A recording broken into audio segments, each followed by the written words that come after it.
7 दिसंबर 1941 सुबह 7:55 बजे हवाई में एक शांत रविवार की सुबह केओस में बदल जाती है।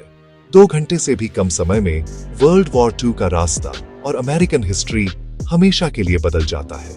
मैं पर्ल हार्बर को 3 मिनट में बता रहा हूँ, एक सिंपल टाइमलाइन के साथ, ताकि यह असल में याद रहे। सबसे पहले द प्रेशर कुकर।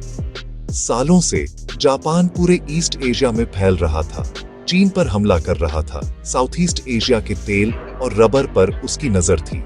यूएस ने सैंक्शंस के साथ जवाब दिया और सबसे बड़ा झटका, एक तेल एम्बार्गो।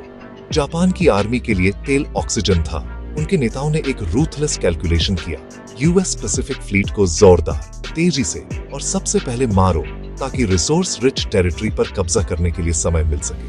अब द सेटअप। 1948 के आखिर में 6 जापानी एयरक्राफ्ट कैरियर्स चुपचाप ओहू से लगभग 230 मील उत्तर की ओर जाते हैं। उन पर 353 aircraft, fighters dive bombers, level bombers, torpedo planes 2 waves में ऑर्गेनाइज्ड किए गए थे। टारगेट पर्ल हार्बर की बैटलशिप रो और पास के एयरफील्ड। टाइमिंग एक रविवार की सुबह जब कई यूएस पर्सनल ऑफ ड्यूटी थे।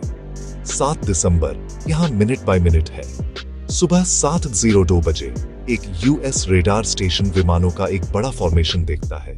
इसे आने वाले अमेरिकन बॉम्बर्स समझकर खारिज कर दिया जाता है। बंदरगाह के एंट्रेंस के पास एक यूएस डिस्ट्रॉयर एक जापानी मिडजेट सबमरीन को डुबो देता है, लेकिन यह चेतावनी एक बेस वाइड अलार्म को ट्रिगर नहीं करती है। सुबह 7:55 बजे पहले जापानी विमान ओहू पर चिल्लाते हुए उड़ते हैं।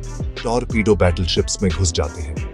किसी भी यूएस जवाब को रोकने के लिए बम एयरफील्ड पर बरसते हैं। कुछ ही मिनटों में आग और काला धुआं आसमान को घेर लेता है। सुबह 8:10 बजे से ठीक पहले एक बम यूएसएस एरिजोना के फॉरवर्ड मैगजीन में घुस जाता है। जहाज एक कैटास्ट्रोफिक एक्सप्लोजन में फट जाता है। उस पल में उस दिन की लगभग आधी मौतें होती हैं। सुबह 8:40 बजे तक दूसरी लहर आती है, काम पूरा करती है। फ्यूल डिपोट्स, ड्राई डॉक्स और जहाज और विमान। पूरा हमला 2 घंटे से भी कम समय तक चलता है। नुकसान स्टैगरिंग है। 2403 अमेरिकी मारे गए, जिनमें 68 नागरिक शामिल थे। 1178 घायल हुए। बंदरगाह में सभी 8 यूएस बैटलशिप्स क्षतिग्रस्त हो गए, 4 डूब गए। 180 से अधिक अमेरिकी विमान नष्ट हो गए, 159 और क्षतिग्रस्त हो गए। लेकिन 3 महत्वपूर्ण assets, USS Enterprise, USS Lexington, USS Saratoga, Pacific fleet के एयरक्राफ्ट कैरियर्स समुद्र में थे और बच गए।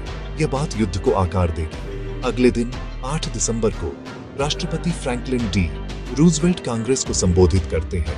इसे एक ऐसी तारीख कहते हैं जो बदनामी में रहेगी। संयुक्त राज्य अमेरिका जापान के खिलाफ युद्ध की घोषणा करता है। 3 दिन बाद जर्मनी और इटली यूएस के खिलाफ युद्ध की घोषणा करते हैं। अमेरिका दोनों पैसिफिक और यूरोपियन फ्रंट्स पर है। इसके रिपल इफेक्ट्स बहुत बड़े हैं। हमले ने एक बड़े पैमाने पर आइसोलेशनिस्ट अमेरिकी जनता को एक सिंगल डिटरमिन्ड वॉर एफर्ट में एकजुट कर दिया। यूएस कैरियर वॉरफेयर की ओर मुड़ता है, कोरल सी, मिडवे और लंबी आइलैंड हॉपिंग कैंपेन शुरू करता है। 1942 तक जापान की मिलिट्री पावर टूट जाती है और वर्ल्ड वॉर 2 खत्म हो जाता है, एक अनफैथमेबल कॉस्ट पर। आज यूएसएस एरिजोना मेमोरियल डूबे हुए बैटलशिप के ऊपर स्थित है। यह खामोशी की जगह है, नामों की, तेल की, जो अभी भी सतह पर आ रहा है। एक रिमाइंडर कि इतिहास एब्स्ट्रैक्ट नहीं है, ये ह्यूमन है। पर्ल हार्बर सिर्फ एक सरप्राइज अटैक नहीं था, ये एक स्ट्रेटेजिक गैम्बल था, एक कम्युनिकेशन फेलियर, एक नेशनल रेकनिंग, और वह पिवट पॉइंट था जिसने अमेरिका को पूरी तरह से वर्ल्ड वॉर 2 में खींच लिया। अगर इसने आपको डे ऑफ इन्फेमी को और साफ देखने में मदद की तो लाइक करें, इसे किसी ऐसे व्यक्ति के साथ शेयर करें जिसे कॉन्टेक्स्ट की जरूरत है, और मुझे बताएं कि इस टाइमलाइन का कौन सा पल आपको सबसे ज्यादा छू गया।